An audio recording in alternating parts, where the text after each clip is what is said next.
भाषण में 10 वर्षों के हमारी सरकार के किए हुए कार्यों पर और आगे की योजनाओं पर एक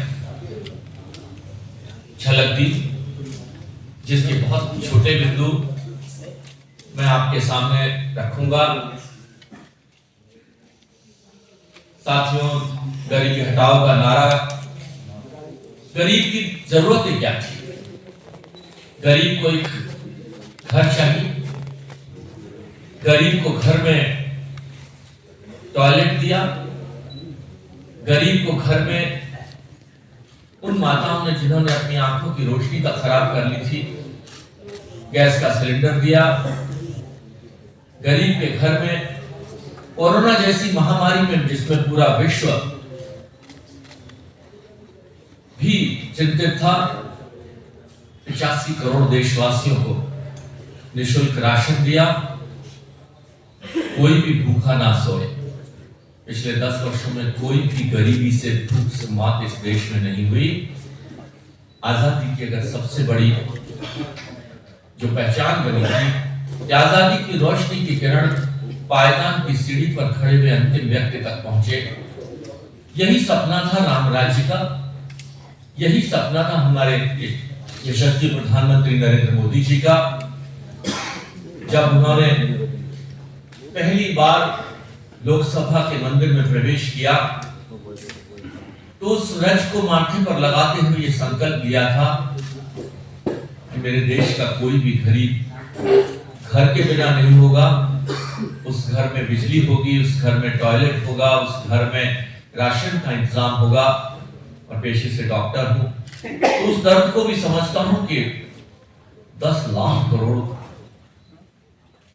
और उसी संस्कृति के तहत जो लोग राजनीति में जातियों का, धर्म का उपयोग करते थे, आज प्रधानमंत्री जी ने कहा है कि मेरी अगर जातियां हैं तो वह गरीब है, मेरी मातृशक्ति है। मेरे देश की युवा ताकत, जहां 65% देश की आबादी युवा है, और आज विश्व के कोने कोने में भारत के युवाओं का, भारत के तकनीशियनों का, डॉक्टरों का, आईआईटी के लोगों का बहुत बड़ा वर्चस्व है। आज उस वर्चस्व के कारण भारत प्रगति पथ पर आगे बढ़ रहा है। साथियों, चाहे वो रेलवे का जाल बनना हो, चाहे वो सामाजिक न्याय के माध्यम से गरीबों को अगले 5 वर्ष तक राशन देने की बात हो, चाहे वो 2.5 करोड़ मकान हम लोग दे चुके हैं और अगले 5 वर्षों में 2 करोड़ गरीबों को और मकान देने का सपना हो।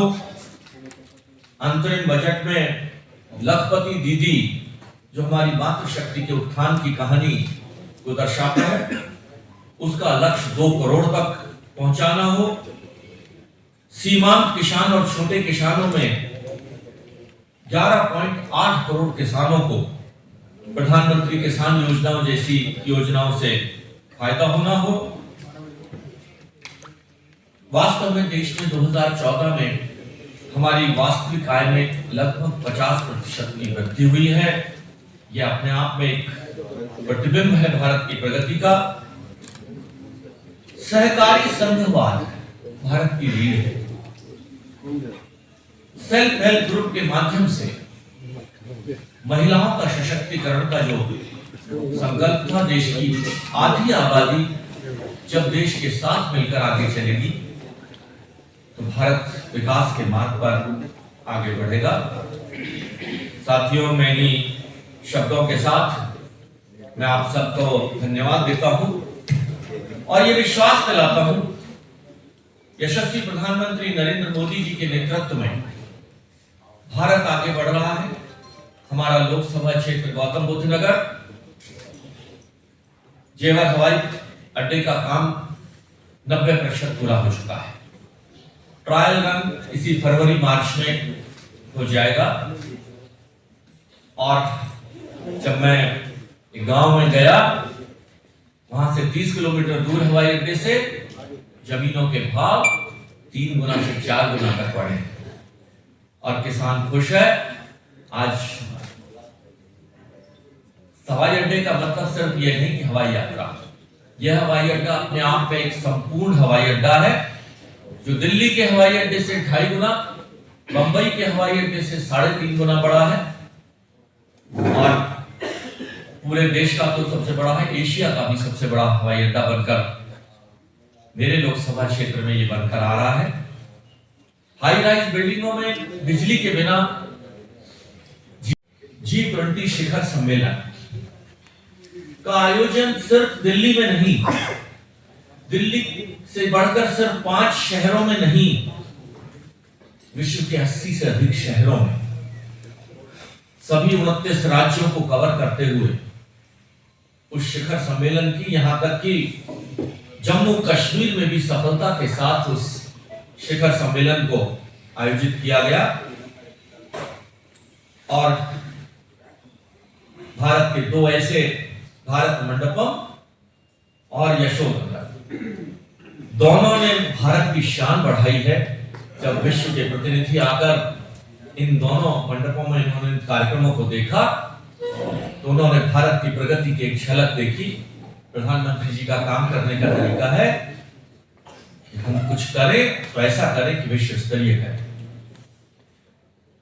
साथियों, हमारे अभी 1 जनवरी को हमारा अंतरिम बजट पेश हुआ है, 1 फरवरी को। यह हालांकि अंतरिम बजट था, लेकिन इस अंतरिम बजट ने भी